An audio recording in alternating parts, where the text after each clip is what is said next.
Bismillahirrahmanirrahim. Assalamualaikum warahmatullahi wabarakatuh. Hari ini saya sangat berbahagia bisa ketemu dengan Bapak Ibu Kepala BPS Kabupaten Kota seluruh Indonesia. Saya mendoakan semoga Bapak Ibu semuanya sehat dan bahagia. Baik Bapak Ibu, materi kita hari ini adalah sistem pengendalian intern pemerintah atau yang sangat populer disebut dengan SPIP. Namun demikian, sebelum kita ke materi, saya akan menyampaikan semacam intro atau pendahuluan dan saya minta nanti Bapak Ibu berkomentar. Bapak Ibu, apa yang saya sampaikan di sini adalah fakta atau masalah yang sama-sama kita hadapi. Dua yang saya ambil di sini, pertama terkait berita dalam harian nasional yang berjudul 5 fakta hasil temuan BPK, potensi kerugian negara 18,19 triliun. Jadi Bapak Ibu bisa buka linknya, itulah fakta yang menjadi perhatian kita, yang harus menjadi perhatian kita. Yang kedua, ini saya ambil dari YouTube ya.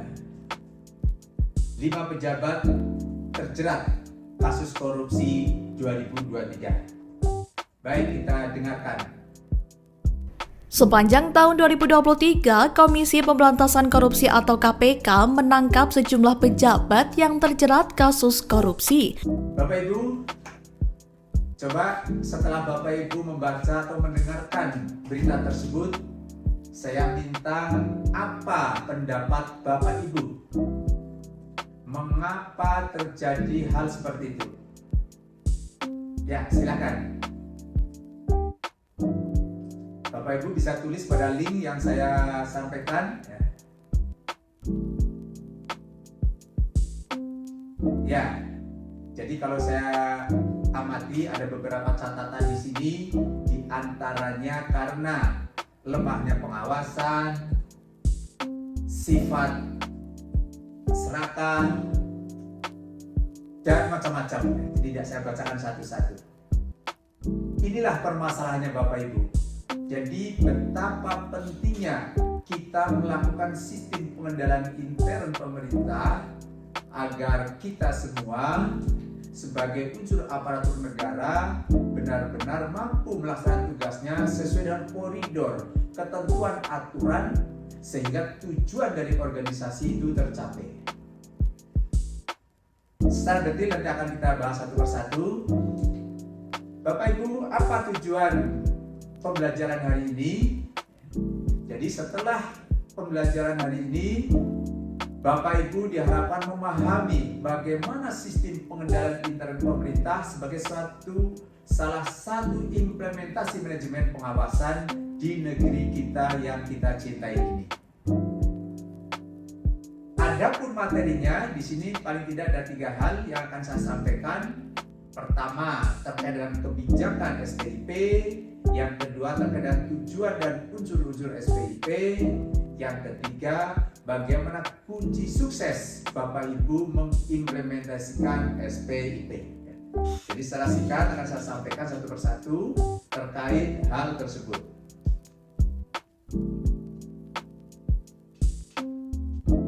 Bapak Ibu, dengan adanya reformasi birokrasi, pemerintah telah menetapkan berbagai kebijakan sebagai tindak lanjut dari undang-undang yang telah ditetapkan oleh pemerintah bersama DPR. Undang-undang yang cukup populer adalah Undang-Undang Nomor 1 Tahun 2004 tentang Perbendaharaan Negara. Dalam undang-undang inilah secara eksplisit, secara tegas dinyatakan bahwa Presiden selaku kepala pemerintahan mengatur dan menyelenggarakan SPIP. Ini poin yang mendasari kenapa ada SPIP. Karena apa? Amanah dari Undang-Undang Perbendaharaan. Selanjutnya dari undang-undang itu maka diturunkan Peraturan Pemerintah Nomor 60 Tahun 2008 tentang Sistem Pengendalian Intern Pemerintah. Jadi dalam pasal 47 Bapak Ibu bisa membaca di sana yang intinya menteri, pimpinan lembaga atau gubernur atau bupati, wali kota bertanggung jawab dalam melaksanakan, menyelenggarakan sistem pengendalian intern di instansinya masing-masing. Jadi inilah kebijakan yang sebagai dasar kita semua sebagai kementerian lembaga, termasuk kita sebagai pegawai di masing-masing unit kerja wajib menyelenggarakan SPIP. Adapun tujuan dari SPIP itu apa? Di sini ada 4 tujuan. Pertama, bagaimana meningkatkan efektivitas dan efisiensi di dalam pelaksanaan tugas kita. Yang kedua, bagaimana keandalan di dalam pelaporan keuangan. Yang ketiga, bagaimana kita harus mampu mengamankan aset negara kita. Yang keempat, kita semua harus meningkatkan ketaatan terhadap peraturan perundang-undangan. Jadi itulah 4 tujuan penyelenggaraan SPIP, agar penyelenggaraan tugas kita itu secara efektif, efisien, asetnya aman, laporan keuangannya oke, dan kita semua taat terhadap peraturan perundang-undangan. Nah, bagaimana kita bisa melihat capaian penyelenggaraan SPIP itu sendiri untuk masing-masing tujuan? Pertama, Bapak Ibu selama ini menyusun SAKIP, menyusun laporan akuntabilitas kinerja instansi pemerintah. Dari sana akan diukur bagaimana efektivitas dan efisiensi pelaksanaan tugas Bapak Ibu. Nah, yang kedua, ketika bicara keandalan pelaporan keuangan, kita setiap tahun diaudit oleh BPK, sehingga bagaimana opini BPK atas laporan keuangan kita itulah salah satu indikator bagaimana di dalam pengelolaan anggaran kita yang pada akhirnya disusun nanti dalam pelaporan keuangan apakah wajar atau tidak. Yang ketiga, terkait dengan pengamanan aset adalah bagaimana kita semua harus mampu mengamankan aset kita, baik secara administratif, bagaimana dokumen dukungnya sudah oke atau belum, ketika punya tanah sudah ada sertifikat atau belum, ketika itu fisik apakah sudah ada pagar atau belum sehingga tidak diserobot oleh pihak lain, dan seterusnya dan seterusnya. Yang keempat, terkait dengan ketaatan terhadap peraturan perundang-undangan, nanti akan terlihat bagaimana temuan atas laporan hasil pemeriksaan BPK. Ketika di sana banyak temuan, artinya kita masih kurang taat terhadap peraturan perundang-undangan. Yang lebih parah lagi, ketika muncul peristiwa atau kejadian yang tadi di awal sudah kami sampaikan, ada masalah tipikor. Jadi ini jelas-jelas sudah melanggar dan masuk ke ranah tipikor. Kenapa? Karena memang bisa saja kita tidak taat terhadap peraturan perundang-undangan, tetapi ketika itu tidak masuk ke ranah tipikor, tentu kita tidak harus berpakaian oranye seperti yang ada dalam film di atas.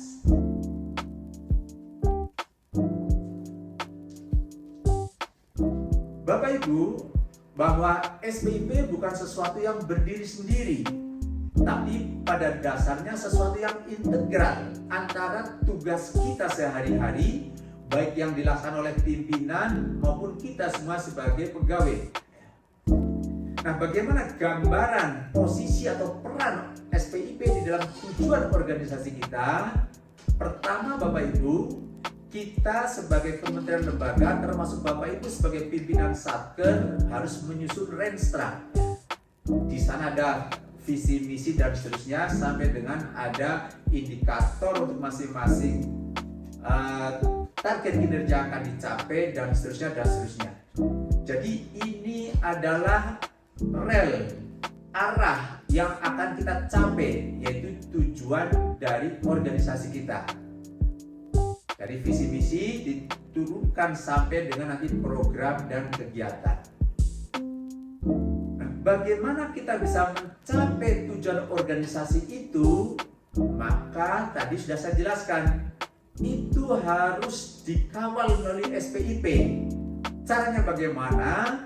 Bagaimana tujuan organisasi tercapai melalui 4 tujuan SPP? Tadi sudah disebutkan, yaitu adanya efektivitas dan efisiensi, keadilan pelaporan keuangan, pengamanan aset, termasuk dalam ketaatan terhadap peraturan perundang-undangan. Nah, karena itu pada dasarnya tujuan organisasi dapat tercapai ketika kita mampu mengimplementasikan SPP dengan baik, yang ditandai dengan efektivitasnya penyelenggaraan tugas kita, keadilan pelaporan keuangan dan seterusnya. Nah, masalahnya untuk mencapai ke sana bagaimana caranya? Di sini ada unsur-unsur di dalam SPIP. Apa unsur tersebut? Yang pertama adalah lingkungan pengendalian. Jadi bagaimana kita bisa mengimplementasikan SPIP dengan baik ketika kita sudah mampu membangun lingkungan pengendalian yang sangat bagus. Apa kunci di sana? Di antaranya adalah Bapak Ibu sebagai pimpinan Satker harus bisa menjadi panutan, menjadi contoh bagaimana integritas Bapak Ibu di sana. Selain ada ketentuan peraturan dan sebagainya yang memberikan kesempatan yang sama kepada seluruh pegawai dan seterusnya dan seterusnya. Yang kedua apa Bapak Ibu?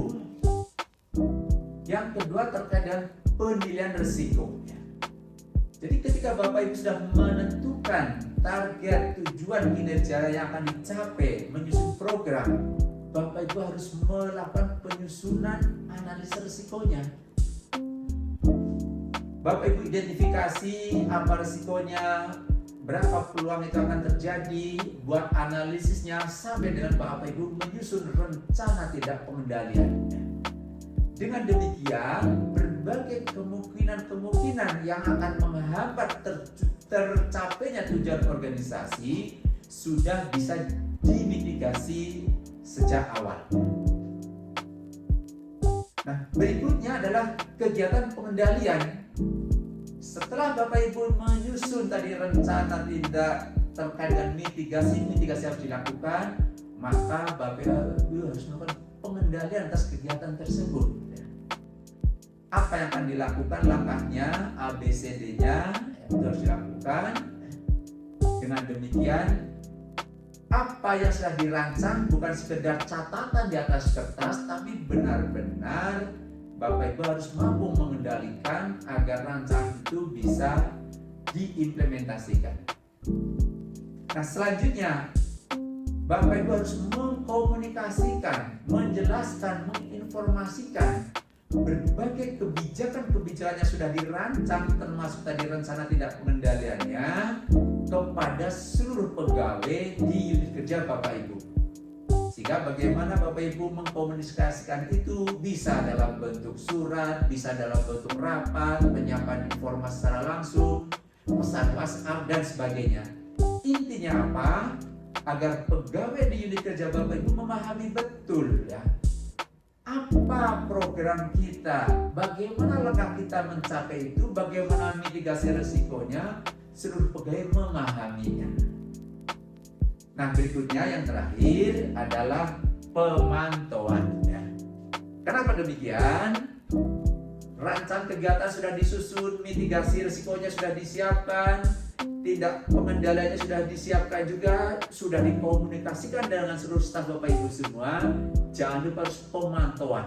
Sehingga di sini harus dipantau secara terus-menerus ya, adanya continuous monitoring, dan dari pemantauan itulah nanti kita bisa melihat mana yang belum nyampe, mana yang sudah nyampe, apa masalahnya, lakukan improvement, perbaikan agar ke depan bisa terus dilakukan perbaikan di dalam kegiatan kita berdasarkan hasil pemantauan yang Bapak Ibu lakukan.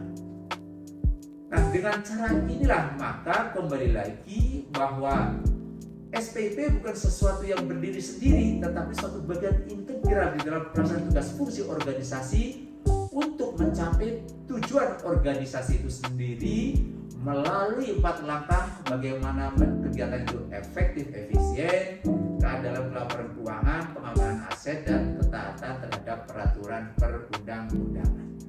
Nah, dengan cara inilah harapannya kembali lagi kita semua bisa mampu meningkatkan kinerja dengan memberikan kinerja yang terbaik untuk BPS tercinta. Nah, terakhir Bapak Ibu, di sini saya akan menyampaikan kunci sukses ya. Bagaimana implementasi SPP di unit kerja Bapak Ibu. Paling tidak saya ambil 3. Pertama adalah tune of the talk. Kenapa ini jadi sangat strategis? Bapak Ibu sebagai pimpinan Satker, Bapak Ibu Kepala Kabupaten Kota sekaligus sebagai kuasa pengguna anggaran. Sehingga bagaimana integritas Bapak Ibu menjadi kunci, keteladanan Bapak Ibu menjadi sangat penting.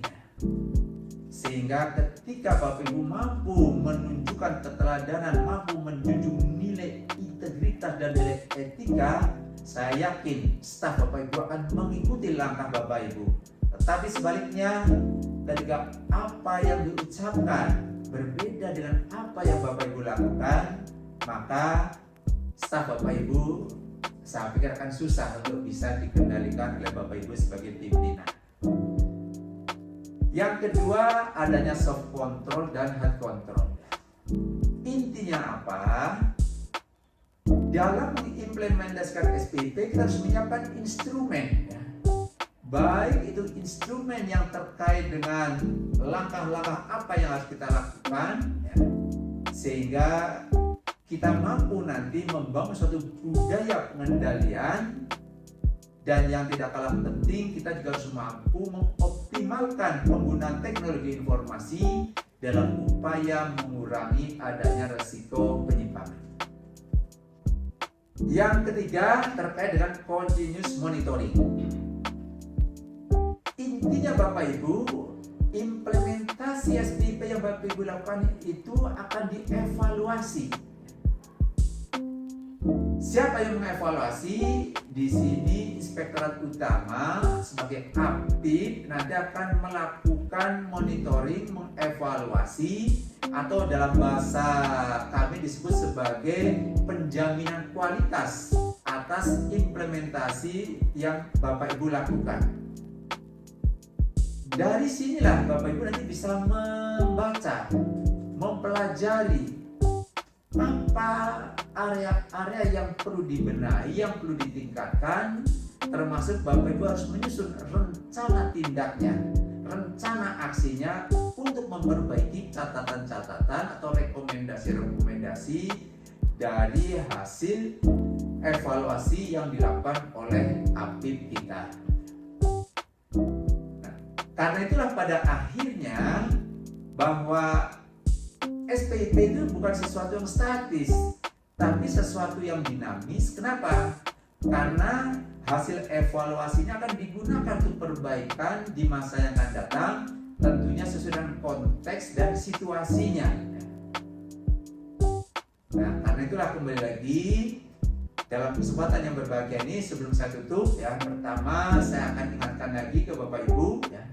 Bapak Ibu sebagai pimpinan Satker itu harus mampu menjadi contoh, menjadi teladan dalam mengimplementasikan SPP. Dan saya percaya ketika Bapak Ibu dengan penuh semangat, dengan penuh integritas ya, mampu mendorong seluruh teman-teman pegawai di luar Bapak Ibu untuk sama-sama membangun budaya pengendalian ya, dan mendorong teman-teman untuk terus melakukan perbaikan-perbaikan atas hasil evaluasi, maka implementasi SPP di kerja Bapak Ibu akan bagus, dan pada akhirnya target kinerja Bapak Ibu di dalam PK yaitu maturitas SPP 3 insya Allah akan tercapai.